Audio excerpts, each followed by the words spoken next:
Сәлеметсіздер ме оқушылар?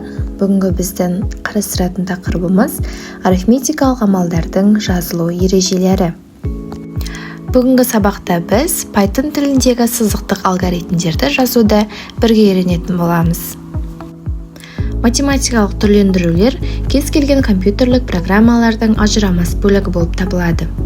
Python тілі де сондай программалардың бірі. Арифметикалық операциялар дегеніміз сандармен орындалатын есептеу операциялары. Python тілінде негізгі арифметикалық операцияларды қосу, көбейту, бөлу, қалдықты есептеу, бүтін бөлікті есептеу және тағы да басқаларды қолдануға мүмкіндік беріледі. Python тіліндегі арифметикалық операциялардың орындалу тәртібі олардың математикалық орындалу тәртібіне ұқсас болып келеді.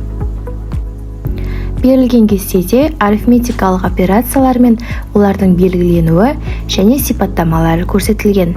Соның ішінде қосу, азайту, көбейту, бөлу, бүтін санға бөлу, дәрежелеу, бөлгендегі қалдық көрсетілген.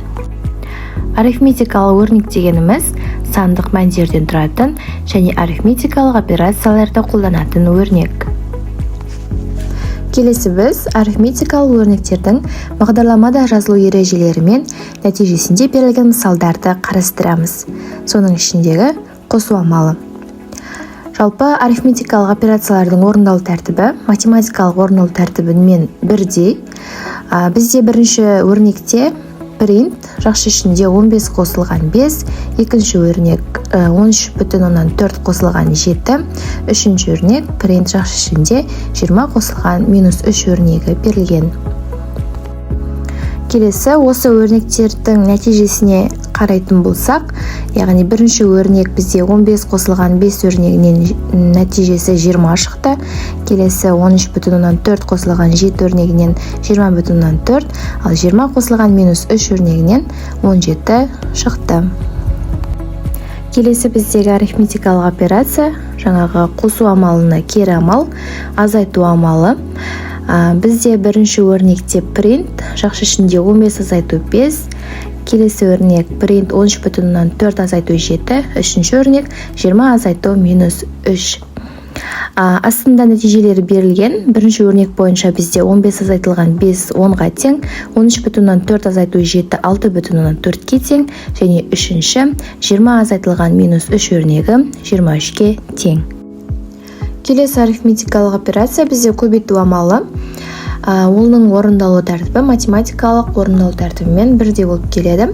Сонымен бізде бірінші өрнекте print 5 көбейтілген 5, екінші өрнегіміз print 7 көбейтілген 1,5, үшінші өрнегіміз print жақшы ішінде -3 көбейтілген 12. Және нәтижесіне қарайтын болсақ, бізде бірінші өрнек бойынша 25, екінші өрнек бойынша 10,5, үшінші өрнек нәтижесінде -36 шықты. Келесі амалымыз бізде көбейтуге кері амал бөлу. Енді өрнекке назар аударсақ, print 15 бөлінген 5, 7 бөлінген 2 және 5 бөлінген 2.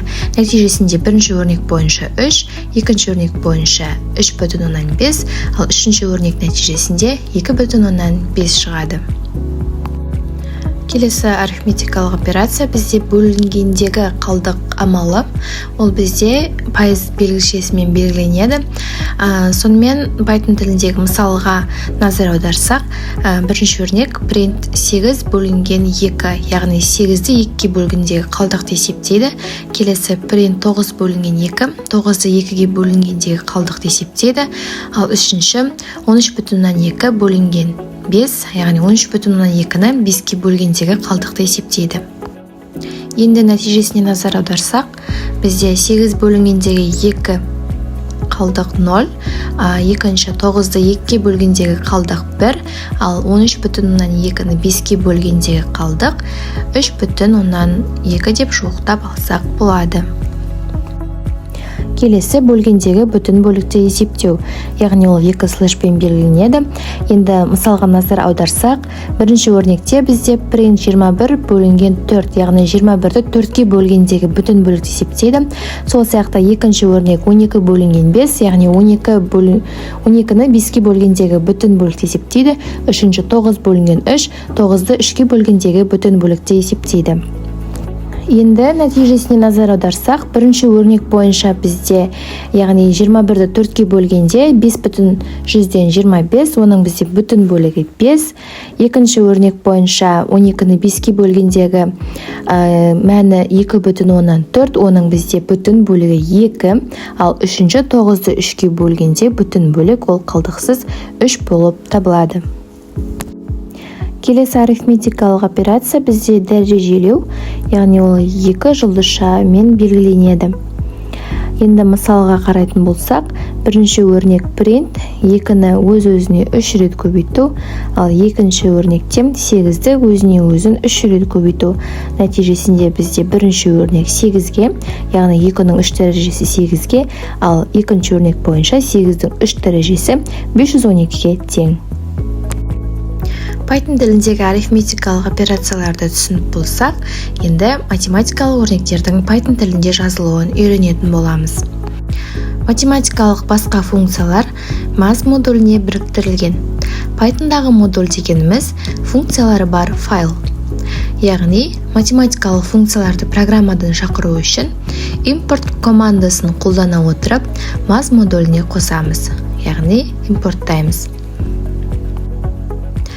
Модульдің негізгі функциялары poll, num_power, яғни санды дәрежелеу.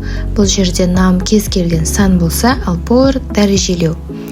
Екінші squared, яғни бұл санның квадраттың түбірін табу.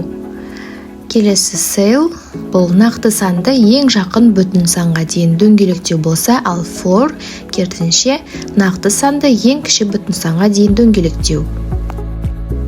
Енді бірден мысалға көшетін болсақ, бірінші санды дәрежелеу мысалы, ең бірінші import math функциясын шақырып, ең бірінші айнымалыға түрлендіреміз, яғни math_pow, оның ішінде 2/3, бұл дегеніміз 2-ні 3-ке дәрежелеу, яғни 2-ні өз-өзіне 3 рет көбейту. Print n1-дің мәнін шығарамыз, нәтижесінде 8, яғни 2-ның 3 дәрежесі бізде 8-ді береді.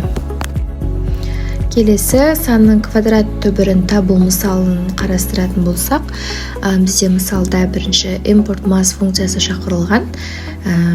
Бізге керек мән 9-дің түбірі, яғни print math squared жақшы ішінде 9, яғни 9-дің түбірін табу керек. Ал нәтижесінде 9-дің түбірі 3-ке тең. Келесі ең жақын бүтін санға дейін дөңгелектеу. Мысалда import math функциясы шақырылған, яғни print math cell жақшы ішінде 4,156, оны бүтін сан бізде 4-ке жақын 5, солай нәтижесінде 5 шығарылған. Келесі ең кіші бүтін санға дейін дөңгелектеу. Мысалда import math функциясы шақырылған, бізге керек 4,156-ны ең кіші бүтін санға дейін дөңгелектеуіміз керек. Print math.floor, яғни 4,156-ның ең кіші бүтін санға дейін дөңгелектесек, бізде 4 мәнін шығарып береді. Яғни осы сияқты мысалдарды арнайы Python онлайн компиляторынан шығарып көрсеңіздер болады. Практикада міндетті түрде қолданыңыздар. Сабақ түсінікті болса, ары қарай бізде тапсырма, есептеулерді программада орындаңдар. Яғни бірінші 105-ке 5-ті қосыңдар, екінші 50-ден 15 азайтыңдар, үшінші 6-ны -8-ге көбейтіңдер, 81-ді 9-ға бөліңдер, 5-ші 41-ді 7-ге бөлгендегі қалдықты есептеңдер, 6-шы 65-ті 15-ге бөлгендегі бүтін бөлікті есептеңдер, 7-ші 17-ның 5 дәрежесін есептеңдер. Осымен біздің сабағымыз аяқталды. Видеоны аса лайк басып, түсінбеген және білгіңіз келетін сұрақтар болатын болса, комментарийға қалдыра кетіңіз. Осы сабақ бойынша тағы да тест тапсырмалары видео сабақ астына салынатын болады. Сіздермен бірге болған Махамбет Тана. Назарларыңызға рахмет.